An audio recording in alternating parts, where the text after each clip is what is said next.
Bueno, comenzamos este espejo de barro con Carlos Álvarez, que bueno, nada, escuché ahí los discos, escuché mucho jazz, mucho contrabajo, mucho piano, pero más que nada me gustaría preguntarle a Carlos Álvarez si conocieras al músico Carlos Álvarez, ¿qué me contarías de él? Si conociera a mi yo mismo, digamos. Claro. O sea, como si pudiera hablar de afuera, digamos. Claro, como Maradona, ¿te acordás que el Diego decía, porque el Diego, ¿te acordás que hacía así? Porque el Diego, o sea, si hablar en tercera, está bien, está bueno. A veces uno lo tiene que hacer, ¿no? Cuando aplica para los concursos y eso te encontrás hablando en tercera persona de vos mismo es raro. Pero Mm. está bien, está bueno. Eh, y en principio, de alguna manera, siempre veo que bueno, me cuesta hablar en tercera persona, pero Es un que juego, es un juego. es un juego, me voy a dejar llevar. Intenta, eh, o no pueden no buscar ser honesto con lo que quiere y le gusta. Entonces eso, con los años, le fue sirviendo en algunos aspectos y en otros aspectos le hubieran sido más fácil algunas cosas si hubiera sido un poco más, eh, menos intransigente, digamos, con lo que siente, ¿no? Porque, porque eso hizo que cambiara de instrumento, que cambiara de rumbo, que y bueno, y que siempre está buscando, siempre, eso sí, siempre busca maneras nuevas de alimentar eso que tiene, esa chispa que tiene que estar viva, digamos, para poder componer, para poder querer expresar, para que tenga sentido hacerlo, ¿no? Porque en un mundo donde además hay tanto, tanto, tanto, ¿no? Como encontrarle el sentido a realmente sentir que, que vale la pena hacer eso y que merece la pena salir afuera eso, le lleva a un proceso muy largo y lindo y duro a la vez. Ujú. Bien, No sé si lo logré, pero no importa. Sí, lo lograste, pero lo bueno, logré. es que Bien, es difícil, ¿no? Encontrarse a uno mismo y verse desde afuera y describirse, ¿no? Y a claro. veces uno peca y saca al juez, ¿no? El verdugo o el juez que habla a veces más de la cuenta y a veces Sí, ni hablar. muy poco copado, ¿no? Y hay Ujú, veces, viste, que uno empieza a decir, opa, pero no es tan así, o sí puede ser tan así. Y vos lo claro. dijiste en cierto momento, me llamó la atención cuando vos dijiste el cambio de instrumento, ¿no? Esta cosa de venir tocando el contrabajo tantos años, grabando Ujú, discos, laburando, teniendo uno de los mejores discos de jazz, dicho por otros músicos, ¿no? claro, Este, y de golpe decir, che, me voy a poner a tocar el piano. A ver cómo es esto. O sea, claro. hago así, y en vez de ser así, toco así. ¿Qué, Sí, qué no, y pasó no. ahí? O sea, ¿qué surgió? ¿Qué fue el proceso? ¿Por qué? Bien. El proceso fue largo. Primero, o sea, si para mí son como etapas que me fueron marcando eso. Primero, empecé a desencariñarme un poco de ensayar no sé, un poco del entorno del laburo, si se quiere, y de cómo se nos relacionábamos muchas veces con la música que hacíamos, ¿no? Como que uno en el trajín de laburar y hacer cosas y a veces no tiene tiempo para parar a mirar un poco lo que está haciendo y eso. En ese camino, primero traté o sea, por ejemplo, yo me pasé muchas horas trabajando con el instrumento, con el contrabajo, ¿no? Buscando un sonido acústico. Y después iba a tocar y el volumen al que tocaba, el baterista tocaba fuertísimo, el volumen al que tocaba el bajo, todo lo que había estudiado durante horas y horas y horas no se escuchaba, no existía, ¿viste? Claro. Entonces, primero prácticamente fui dejando de hacer cosas que consideraba que eran trabajo, digamos, para tratar de generarme la guita por ahí dando clase o haciendo mis cosas, pero las que más me gustaban, como para darle más aire, ¿viste? A veces, por ahí tocaba 4 veces por semana, ensayar 2 veces por día, a veces, ¿viste? La cabeza, o sea, hay un momento donde eso te mete en un ritmo que yo no creo que no sea aconsejable porque te permite fortalecerte musicalmente y hacerte de muchas experiencias diversas que te nutren, pero después de 15 años de hacer eso, la sensación es, bueno, y ya esto. Y en ese camino eh, empecé a tocar en situaciones donde prácticamente tocaba a dúo, donde se escuchaba esto que yo te decía que estudiaba, ¿no? Y después empecé a necesitar, cuando el disco este que mencionabas, ¿no? Que habían elegido, es un disco en trío donde no hay instrumento armónico.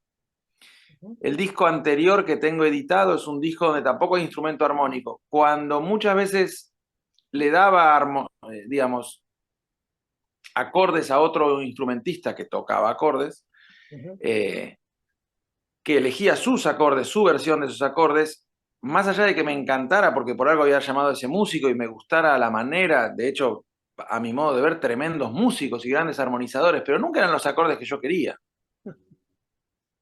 Y con las herramientas que tenía me llevaba mucho trabajo ver cuáles eran los acordes, sobre todo si era una situación encima donde se iba a improvisar, ¿no? Entonces, un poco a través de eso, hace 11 años me mudé a Capilla del Señor, también, digamos, con mi familia por un cambio de vida, básicamente, y, y un poco a buscar un lugar donde el folclore también estuviera vivo, digamos, ¿no? Como donde... Perdón, está sonando acá. Que suene, que suene, Que suene, ¿no? Hay un que teléfono suene, que atrás. suene. Eh, entonces, en ese camino, cuando me mudaba, de hecho estaba vendiendo el piano porque no tenía un mango y lo tenía que vender y al final no lo pude vender, me lo traje, yo ya tocaba el piano, rústicamente, digamos, pero lo tocaba. Y, y cuando llegué acá a mi casa nueva en Capilla del Señor, con la necesidad de poner la cabeza de otra manera, nunca más estudié el contrabajo, nunca más saqué el contrabajo de la funda en mi casa. Todavía trabajé durante varios años, pero nunca más lo saqué para tocarlo, ¿viste?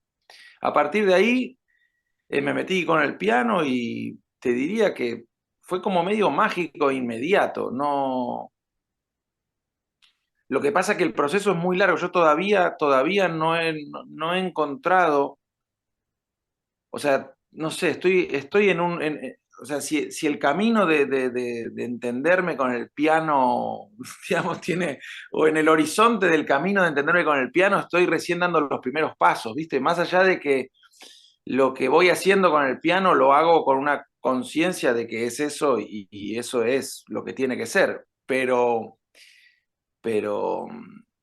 en este cambio de instrumento, como vos decías, ¿no? De pasar a ser así, a que todos los dedos, ¿no? A que básicamente el dedo chiquito de la mano izquierda de la mano derecha y este no los usaba directamente, para Claro, nada. estaba Entonces, como y él, además, era un claro, básico. y encima, o sea, estos no los usaba y estos directamente eran como vigas de hierro. Claro. ¿No? Y de golpe, como que No, esto le lo dicen, bueno, contrario. si no te corres yo no puedo, no entro, ¿viste? No puedo tocar. Bueno, así que, digamos, ese es un poco el pantallazo de cómo sucedió todo este cambio. Bien. Vos decía que te dedicabas muchas horas al instrumento, ¿no? Y pueden convivir en el músico más de un instrumento. Sí, yo creo que sí, sí, sí. O sea, poder convivir puede convivir en la forma que sea, ¿no? Porque de hecho tampoco hace falta tocar bien un instrumento para tocarlo, digamos. Quiero decir, no hace falta ser Paco de Lucía para tocar la viola, ni Marta Argerich para tocar el piano, ¿no? O sea, quiero decir, pueden convivir. Por ejemplo, a mí me gusta tocar el bombo legüero y la guitarra también, y la verdad es que no lo hago bien, o sea, o no Profesional pretendo. ¿Cómo? o profesional. Claro, no pretendo desarrollarme, me gusta expresarme y encuentro un canal donde expresarme y me divierto, digamos. Eh, sí creo que después es muy personal, o sea, hay gente que, o sea, en general los músicos que más me gustan tienen una relación con algún instrumento en particular muy fuerte. Por ejemplo, pienso en Charlie Haydn como contrabajista, ¿no? Pienso en, no sé, por ejemplo, bueno, pero uno de mis músicos favoritos, que es Keith Jarrett, el pianista, tocaba el saxo soprano también como los dioses, ¿no? Entonces, yo creo que sí, lo que creo que es importante es que tenga que ver con que sea genuino para uno. Por ejemplo, yo como contrabajista tenía un solo contrabajo.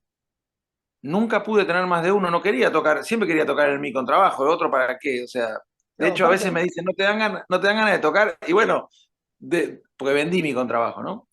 Me dan ganas, pero con un contrabajo que suene como el mío, con otro no me dan ganas.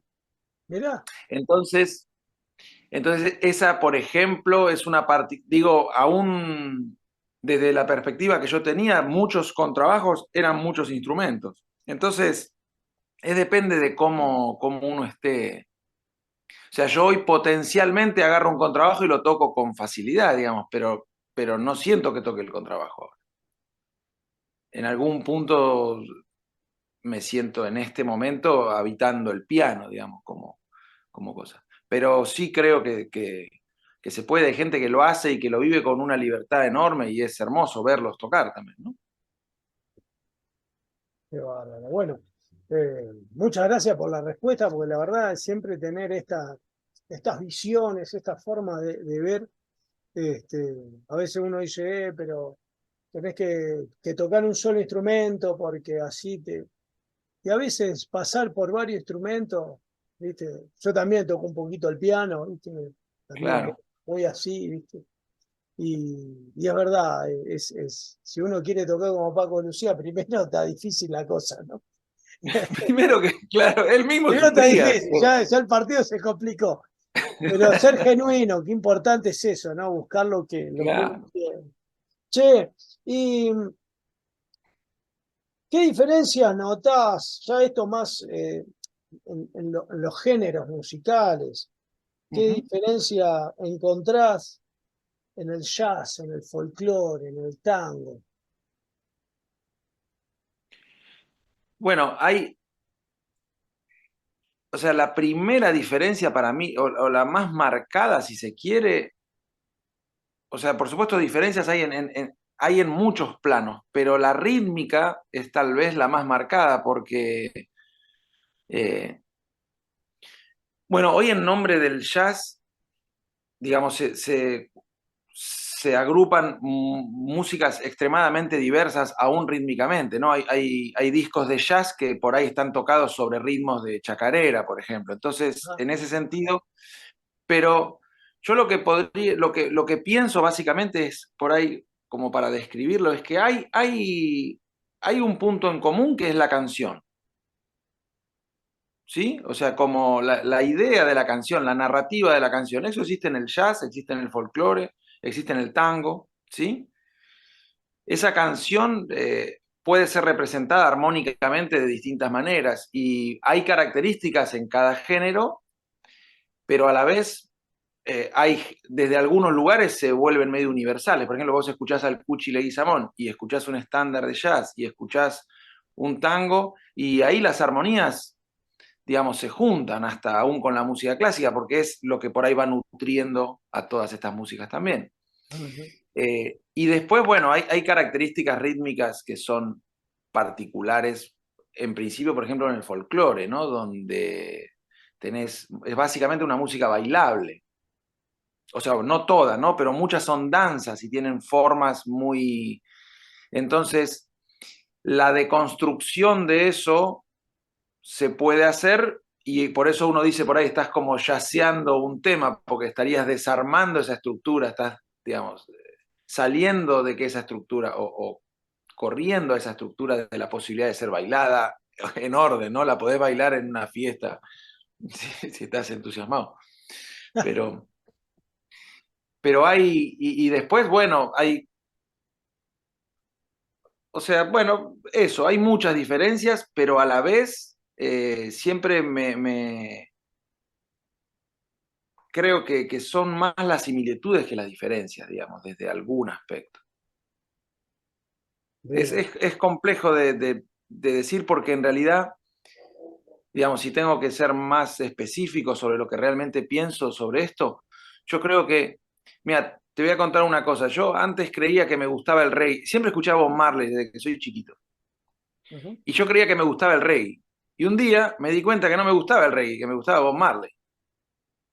O sea, que no quiere decir que no me guste el reggae. Si hay un reggae sonando por ahí, seguramente me va a parecer bien porque me parece amable y me invita a algo que me gusta. Pero la realidad es que me conmueve él, ¿no? Claro. Como, como decir, no sé, folclore, tango o jazz. Yo qué sé, en el nombre del jazz hay orquestas que suenan de una manera que a mí no me representa, me hace sentir me aparecen imágenes que no me conmueven para nada. Las letras de los estándares de jazz, durante mucho tiempo algunos músicos decían, o bueno, hay algunos músicos que dicen que hay que estudiar las letras de los estándares de jazz para tocarlo, y hay letras que las traducís y te querés matar. Entonces, digamos, a mí siempre esas cosas me hicieron cortocircuito, ¿no? Entonces, en definitiva, no creo que el jazz tenga malas letras, ni creo que, o sea, el punto es que hay temas que son hermosos y sus letras son hermosas y hay temas que no. En el jazz, en el folclore, en el tango. Eh, sí creo que desde mi perspectiva lo que es importante es encontrar ese lugar donde uno conecta con la música en la esencia y sortear las particularidades del género para poder entrar a la música, ¿no? Si no sabes cómo es una clave de samba, agarrás una samba y te manda a dormir, porque no la podés, no la agarrás, ¿viste? Como tocar una chacarera. Pero, bueno, eso. Bien, bien, no, está bueno, porque a veces, qué sé yo, cada uno ve algo distinto y está bueno también manifestarlo, ¿no? Como para Claro. pluralizar, ¿no?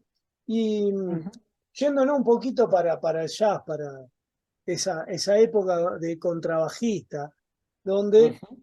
en el 2011 otro jardín eh, lo consideran el mejor disco de jazz y elegido por otros músicos. ¿Te la creíste un poco cuando pasó eso? Eh, no, no, fue extraño. En esa, te la creíste muy buena. No, fue Digo, lindo, ¿cómo fue como, dejaste el contrabajo? Todavía me... claro, estás loco ahora. Bueno, No, pero eh, está muy bueno, o sea, toda la obra está buenísima. Me llama la ujú, atención, ¿no? Esto, digo, claro, después de loco. eso, sí. Eh, Mira, en realidad creo que al revés, o sea, o la sensación de encontrarme, o sea, en más o menos un cierto tiempo pasó eso de ese disco que vos decís. eh, que de hecho fue extraño porque me habían invitado a votar en esa cosa. Y yo en general, en ese momento, además, por ahí más contrariado que ahora con algunas cosas que me voy haciendo más viejo, no voté, me parecía que, no sé, votar lo mejor, mejor músico, ¿viste? Como yo pensaba, ¿quién puede decir quién es mejor que otro? Y me Claro. llama a la noche el baterista y me dice, che, salió elegido el disco, y digo, uy, no me lo merezco, porque no, o sea, me dio más culpa pero alegría también me pareció hermoso, digamos. Eh,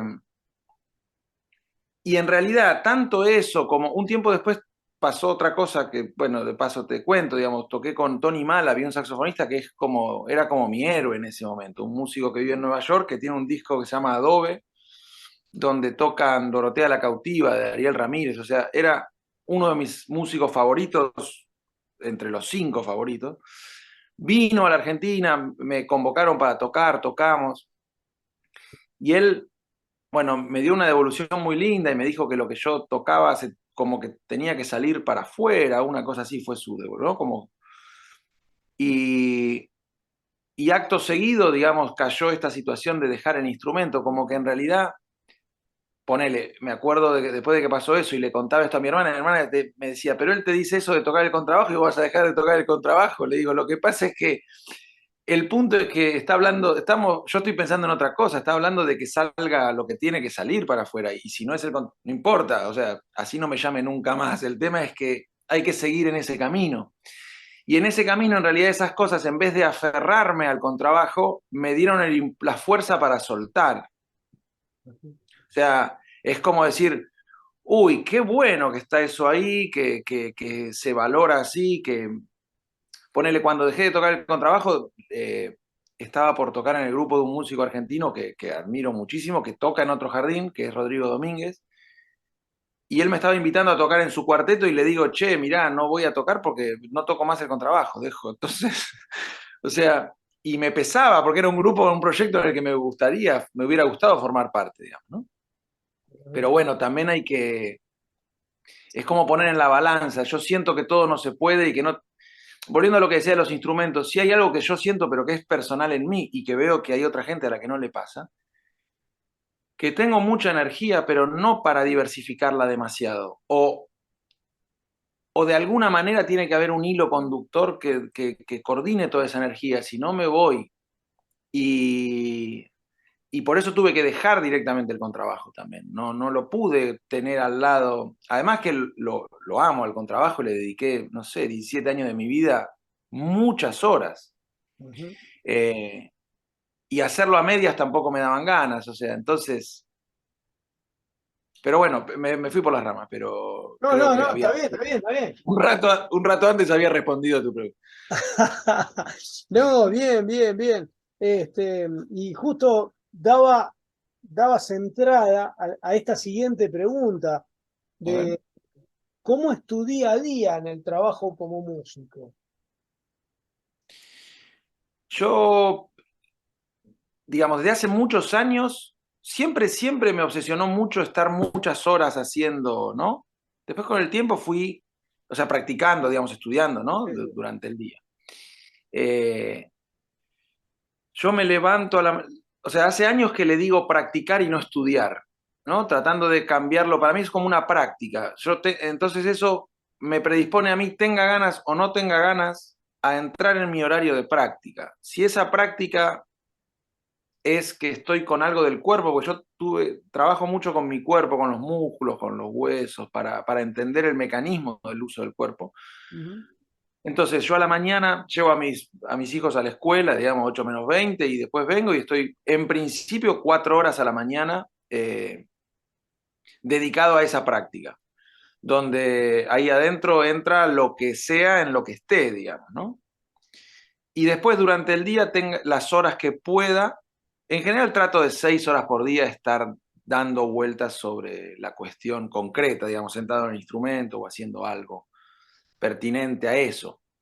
Claro. Eh, Más o menos, digamos, esa es un poco la rutina con respecto a eso, me decía, ¿no? Al estudio y al trabajo Claro, el trabajo con el instrumento, después con el instrumento.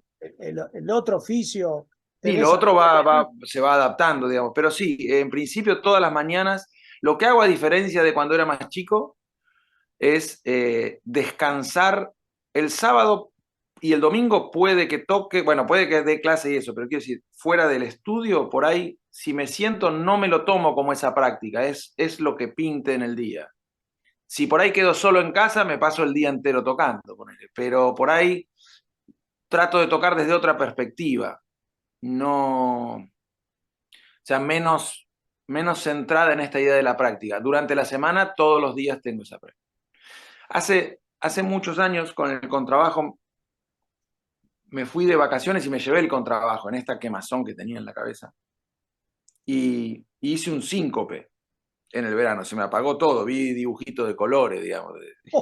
Y entonces, cuando abrí los ojos, estaba la policía dentro de la casa donde estaba en Mar del Plata, porque me quedé tieso mirando para el frente. Fue como un minuto, no sé, una cosa así. Y parece que no es nada grave, de hecho me hice todos los estudios, dicen que es estrés. Sí, sí, los Y como, famosos. claro, como siempre tuve una vida que no considero en líneas generales muy estresante, digamos, me parecía raro, pero claro, en realidad no paraba nunca la cabeza. Entonces, por eso lo que trato de hacer es poner ese tiempo de práctica que te digo a la mañana, cosa de que yo mínimo, si hago eso y estoy ese tiempo ahí, o sea, no le pido conclusiones específicas a eso inmediatas. Lo que no cuestiono es que voy a hacer eso. Entonces, con el tiempo eso va decantando lo que tenga que decantar, digamos. En el camino tampoco es tan alegre todo. En el camino hay días que me cuesta ponerme, hay días que me gustaría estar más, Hay días que por ahí depende mucho mi humor de cómo me relacione esa práctica con lo que estoy haciendo. O sea, no es, no es todo tan zen, digamos. Es Ah, como, ese es o sea, es un objetivo de todos los días, ¿no? Centrarme. Me hace bien, me aquieta. Si hago eso, yo ya tengo un día distinto que si no lo hago. acá hay una cajita que todavía eh, está como recién abriéndose, recién está Claro. saliendo el primero humo. ¿Qué expectativas hay? En principio, presentarlo, o sea, poder presentarlo la mayor cantidad de veces. Ahora, bueno, lo presento el viernes 19 en vinilo de mayo. Eh, Estamos hablando para ir a presentarlo a Dolores, el pueblo de donde era Fleury, en agosto, a un teatro hermoso que tienen ahí. Ujú. Eh, y no, expectativas no necesariamente mucho más, que circule, digamos, que ya esté esta música ahí dando vueltas, que por ahí sí puedan surgir algunas otras presentaciones. Y que esas presentaciones estén lo suficientemente cuidadas como para que tenga sentido hacerlo. Por ahí hablo de, o sea, no es una música que yo sienta que puedo ir a tocar a un lugar donde va a haber ruido, donde no haya un buen piano.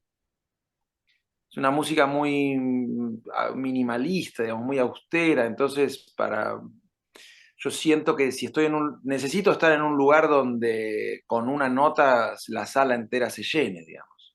Tocada desde donde hay que tocarla, supongo. O sea, eso ya dependerá de mi estado anímico ahí.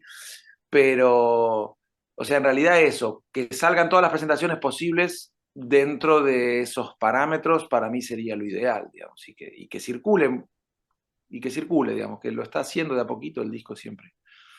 La virtualidad ayuda y ustedes también ayudan con todo lo que ayudan a difundir. Bueno, gracias. Impresiones de Abel Fleury, un guitarrista, un hombre que siempre se lo vinculó a la guitarra más que al piano, ¿no? Uh -huh. Inclusive creo que él le daba las obras a su hija para que las pase al piano. Sí. Este, ¿cómo vos llegaste a tomar a Fleury y decir, che, loco, a ver, vamos a hacerlo en piano? ¿Fue por esto, por esta historia que él tenía, que le daba sus obras a la hija, o por alguna otra causa que se te ocurrió a vos? Claro. No, lo de la hija me enteré hace bastante poco, o sea, cuando empecé a indagar en su biografía, vi que decía que él le pasaba partes a la hija, no, eso no lo sabía en principio. A mí me llegó hace más de 10 años la obra de él, tocada por un guitarrista de Mar del Plata que se llama Alberto Chaín, con quien estuve en contacto para hacer todo este disco, me ayudó mucho en conversaciones, contándome cosas. Él grabó toda la obra de Fleury en guitarra. Y desde que la escuché me voló la cabeza porque me parece muy particular el uso que tiene del movimiento de las voces, la manera de decir, o sea, el tipo de fraseo que tiene, ¿no? El tipo de melodías que crea. Eh, y las empecé a tocar en el piano y cada vez que le agregaba algo, o que, por ejemplo, me pasaba que una vez en el disco este, Abel Fleury hizo un arreglo del cuando, que es como un clásico, digamos, de nuestra música popular. Y una vez, escuchándolo así, me puse a tocarlo de oreja, ¿no? Pero claro, a tocarlo medio entre lo que había escuchado y lo que iba pintando, digamos, pero la melodía. Y hace poco lo volví a hacer y siempre que empiezo a hacer eso o empezaba a hacer eso, me parecía que estaba bien, pero cuando después agarraba la partitura de él y tocaba exactamente lo que él había escrito, decía, mejor, porque es como tan, tan equilibrado, ¿no? Cuando alguien es así como Fleury, digamos, tiene esa, ese talento, pero a la vez esa calma para decir, ¿no? Para mí es como una persona que no parece tener apuro de ir a ningún lado, ni de decir nada porque sí, ¿no? Entonces, en eso, eh, para mí es un gran aprendizaje. A ver, empecé desde ahí, digamos, para aprender por qué me había gustado tanto, ¿no? Entonces, por eso te decía, cuando lo tocaba medio como si tocara lo que él escribió, no me funcionaba. Entonces empecé a leer las partituras de él textuales de la guitarra, de la parte de guitarra, y empecé a descubrir ese universo como enorme en los pequeños detalles que hacen a su escritura y a su música. Y a partir de ahí supe que algo tenía que hacer con eso, digamos, y que además quería improvisar, porque básicamente me encanta improvisar desde chico. Antes de saber que existía eso como una cosa, improvisaba, lo cual era un problema enorme de chico, porque lo hacía en grupos donde nadie quería que improvise, pero yo improvisaba sin la pericia necesaria para sostenerlo y todo, pero lo hacía igual. Así que un poco ese fue digamos, ese fue como el punto que me fue vinculando con su música. Y después apliqué para una beca del Fondo de las Artes con el proyecto de hacer el disco y me la dieron. Y bueno, a partir de ahí me comuniqué con este guitarrista que te decía, conseguí toda la música que él había escrito, la toqué toda, después seleccioné los temas que me parecía que me gustaban y que me movilizaban, y después terminé eligiendo los temas que más podían vincularse con las otras cosas que yo iba a hacer. Porque por ahí son temas más, si se quiere, libres en sus estructuras y formas, ¿no? No es lo mismo una chacarera, digamos, que un triste, que va y viene y hay una parte muy lenta y viene como toda una declamación y todo eso parece como improvisado, si se quiere, o sea. Ah, Entonces eso me permitió meter mis bocados ahí y después también tocar algunos temas de él directamente deconstruidos totalmente, o como hay una cueca de él que se llama Guaymallén, que está en el disco, es el segundo tema, y ese estaba en el estudio, lo grabé 4 veces, como él lo escribió exactamente, y dije, bueno, espera, y salí tocando eso así, porque nada, no me cerraba, ¿viste? No. claro, claro. Y terminé tocándolo así, y nada, me pareció que aportaba al disco esa especie de transformación de su música, ¿no? Que lo que no pretende ser es como un arreglo de su música. Generalmente, cuando tomamos la obra de alguien, la arreglamos como si la adornáramos, ¿no? Mi intención es no adornar o arreglar su música, sino jugar con su música o tocar su música, como él la escribió. Impresiones de Abel Fleury. Carlos Álvarez, bueno, un gustazo grande, Carlos, y bueno, Muchas gracias decinos, y un saludo grande. cómo nos comunicamos por Instagram y todo eso, y bueno, todos los saludos pertinentes. Dale. Bueno, primero un saludo a vos, Ney, gracias, y a la gente de Espejo de Barro, a los, digamos, a los escuchas de este espacio, por Gracias. entusiasmarse con algo así, que la verdad que es alucinante. Y gracias por todo. Y pueden buscarme en Instagram, es Carlos Álvarez Músico, y tengo un canal de YouTube que es Carlos Álvarez Música.